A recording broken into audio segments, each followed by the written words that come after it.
नमस्कार, न्यूज़ जंगल में आपका स्वागत है। कल मई दिवस है। मई दिवस 1 मई को पूरे विश्व में मनाया जाता है। कानपुर में इसका कुछ विशेष महत्व रहा क्योंकि कानपुर औद्योगिक शहर कहलाता रहा। यहाँ हजारों हजार मिल मजदूर, छोटे उद्योगों के मजदूर हुआ करते थे और एक समय था कि 24 घंटे चहल पहल हुआ करती थी और ट्रेड यूनियन एक्टिविटीज़ इतनी होती थी कि हर सड़क पे, हर मिल गेट पर कहीं मीटिंग, कहीं धरना, जो इंटरवल का टाइम होता था ये होता ही रहता था। लेकिन अब सब कुछ खामोश है, सन्नाटा है, कारखाने बंद हो चुके हैं। ऐसे में मई दिवस अब एक औपचारिकता रह गया है।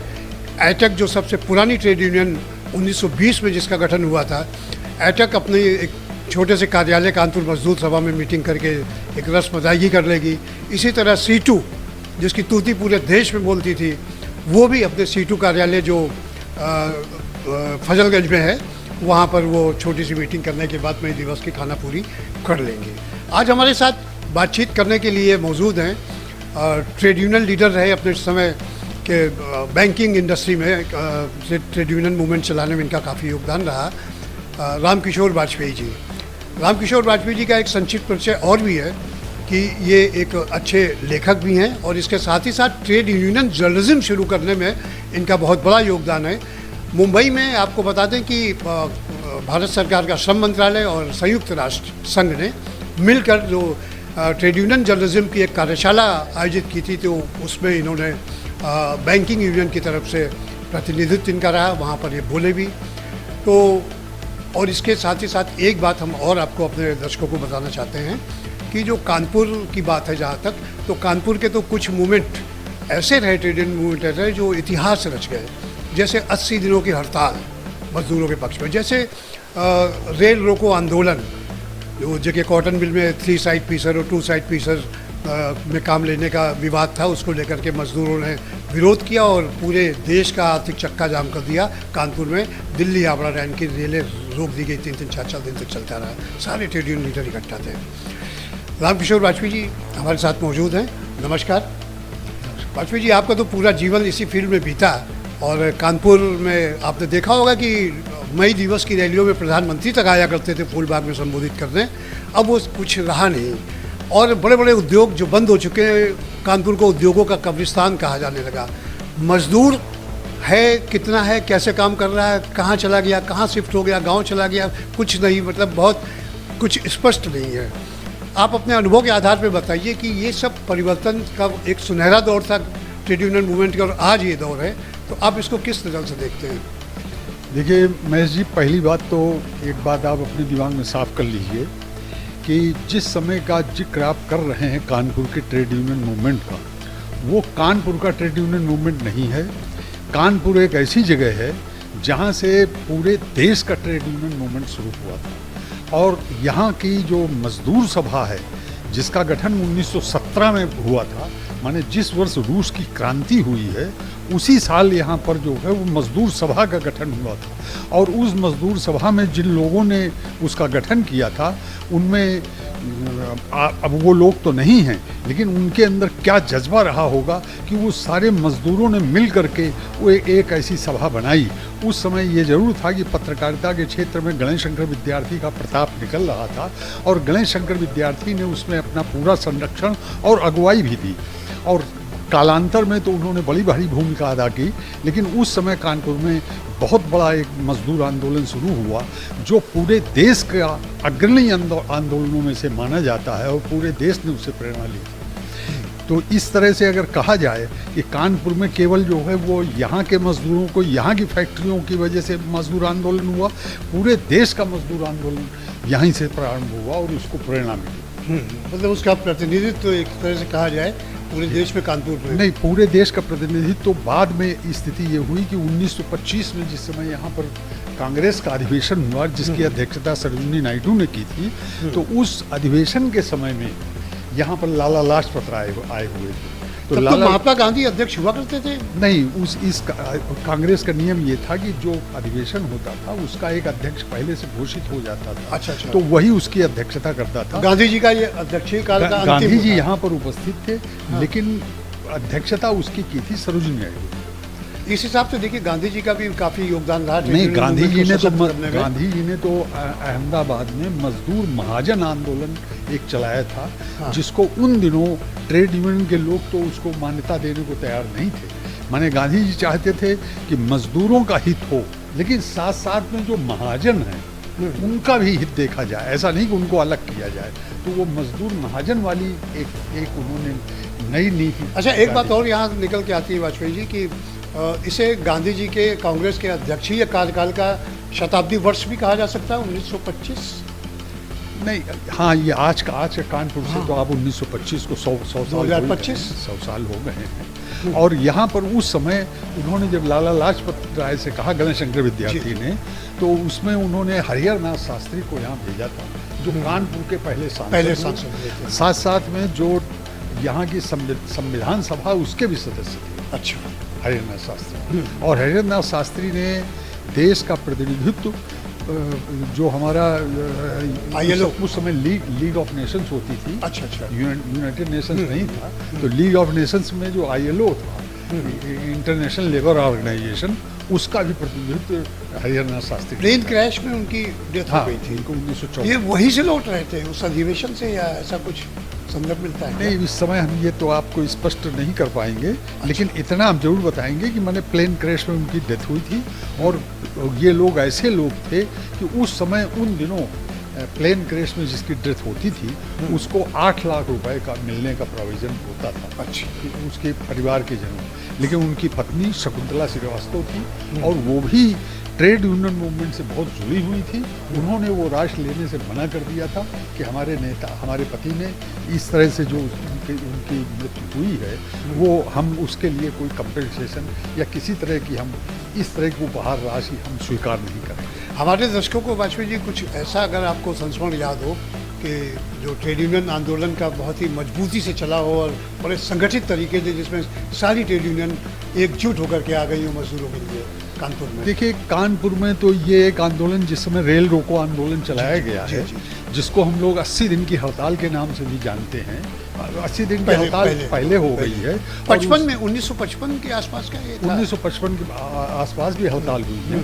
देखिए, उस समय यहाँ पर हड़तालों का तो दौर चलता रहता था, कहीं ना कहीं कुछ न कुछ होता था। वस्तुतः एक बात आपसे बताएं कि वो युग, बहुत कम लोग इस बात को ध्यान कर पाएंगे कि रूस में जिस समय 1917 में क्रांति हुई और वहाँ पर शासन बदला, तो बहुत सारे लोगों को उम्मीदें पूरी दुनिया में जगी थी कि सही माने में समाजवाद अब आएगा, और समाजवाद के लिए हर तरह की कुर्बानी देने को लोग तैयार थे, और वो लोगों ने दी भी, किया भी उसके लिए।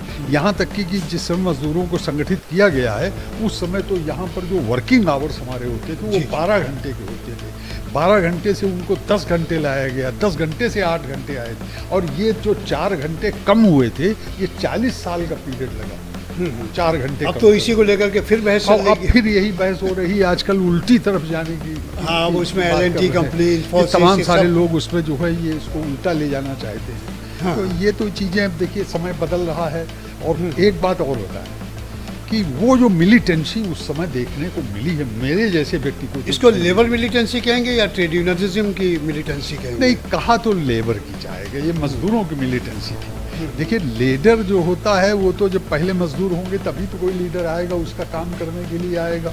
पहले शोषण होता था, उस शोषण को इकट्ठा कर उसके सामने करने में एक आध बोलने वाला होता। यहाँ तो ऐसे ऐसे मजदूर रहे हैं। सरयू प्रसाद अवस्थी यहाँ के एक ऐसे नेता थे जो शिक्षा के नाम पर उनके पास कुछ भी नहीं था कि जिससे वो शिक्षित हुए हों, लेकिन 4 आने रोज पर नौकरी शुरू की थी, और धीरे धीरे होते हुए साथ ट्रेड यूनियन के इतने बड़े शीर्षस्थ नेता। आपने एक बात कही समाजवाद को लेकर के, एक जो समाज में वातावरण बना एक गैर बराबरी वाला, तो आजकल एक जनरल परसेप्शन बन चुका है, एक आम धारणा बन चुकी है कि जो भी कानपुर के बड़े उद्योग बंद हुए हैं उसकी वजह ट्रेड यूनियनिज्म ही था।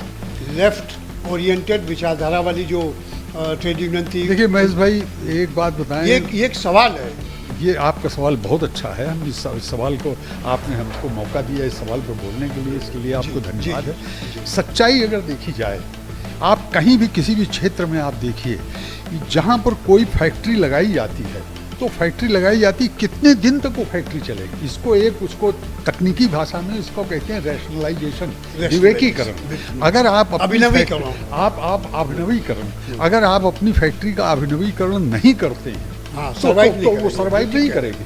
यहाँ यही हुआ, जो मिलें यहाँ पर 19वीं शताब्दी के प्रारंभ में लगाई गई और वो जो 20वीं शताब्दी के प्रारंभ में बनी, आपने उनका रैशनलाइजेशन नहीं किया, उनका अभिनवीकरण नहीं किया।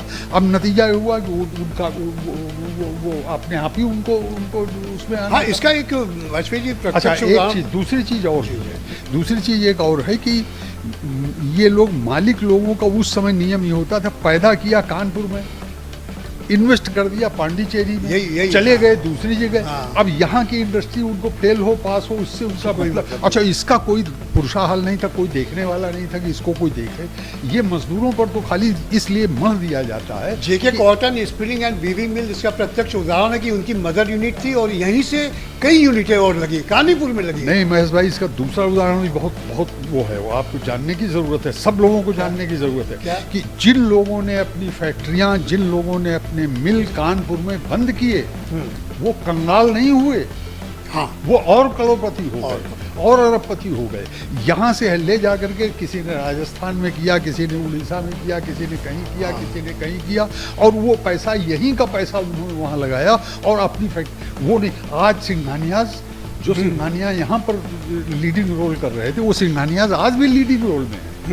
ऐसा नहीं कि वो हो गए। तो अगर वो बर्बाद हुए होते या मिलें बर्बाद हुई होती, ये तो केवल मिलों का रैशनलाइजेशन करना और नई मिल लगाना, ये एक जरा किसी हाँ, ये भी एक कारण हो सकता है, अर्थशास्त्री से आपको विचार। लेकिन आप ट्रेड यूनियन को कहाँ तक जिम्मेदार मानते हैं इस औद्योगिक बदहाली के लिए? देखिए, ट्रेड यूनियन को जिम्मेदार एक माने से खाली आप जरा सा, अगर आप कभी ये सोच सकते हैं कि मालिक के सामने खड़े होकर के नारेबाजी करना, मालिक का विरोध करना है या उसके ऊपर जो है वो कोई सिगनंजा कसना है, ऐसा नहीं है।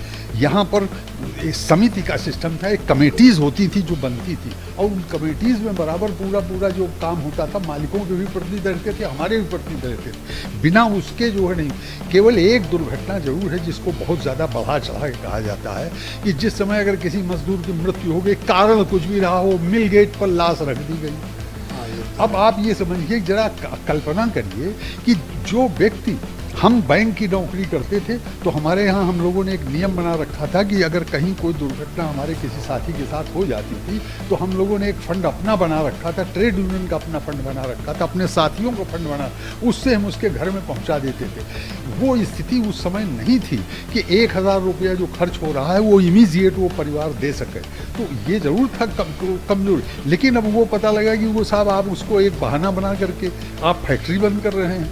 ये फैक्ट्री बंद करने का इनका स्वदेशी कांड की वजह से स्वदेशी मिल का भी पराभव हुआ। देखिए, स्वदेशी कांड भी अगर देखा जाए, उसकी परतें उघाड़ी जाए, अगर आप उसकी चर्चा के लिए तैयार हों तो हम अभी आपसे उसकी चर्चा कर सकते हैं कि उन चर्चा उसमें वहाँ पर जो मजदूरों की मृत्यु हुई थी उसमें गलती किसकी थी, जो कमेटियाँ बनी, बाद में जो रिपोर्ट आई, वो रिपोर्टों में क्या कहा गया, मजदूरों की गलती थी।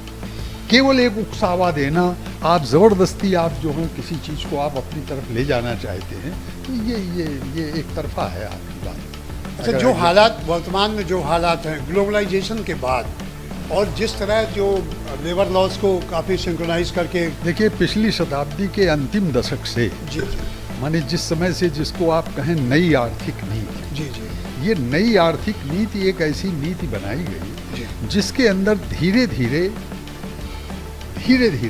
बहुत सोच समझ करके उन लोगों ने जो संगठन, मजदूर संगठन सावधान नहीं रहे, उनको बड़ा नुकसान हुआ है और देश को बड़ा नुकसान हुआ है। यहाँ पर आप पहले सामाजिक सिक्योरिटी नाम से, जिसको हम सामाजिक सुरक्षा कहते हैं, अगर कोई व्यक्ति है तो उसके लिए एक सामाजिक सुरक्षा की व्यवस्था होनी चाहिए कि कम से कम उसका परिवार, उसका वो शिक्षा का, उस चिकित्सा का, ये सब सुविधाएं मिलती रहें।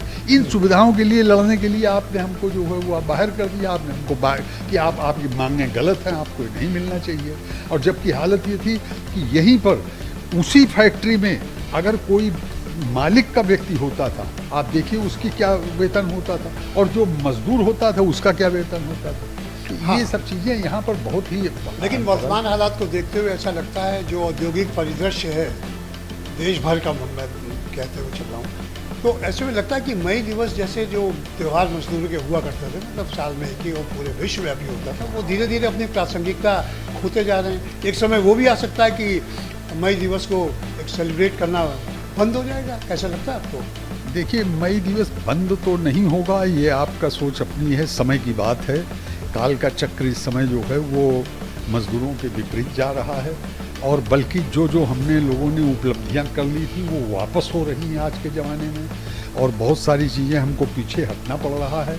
ये एक तरह का युद्ध है जो चलता रहेगा।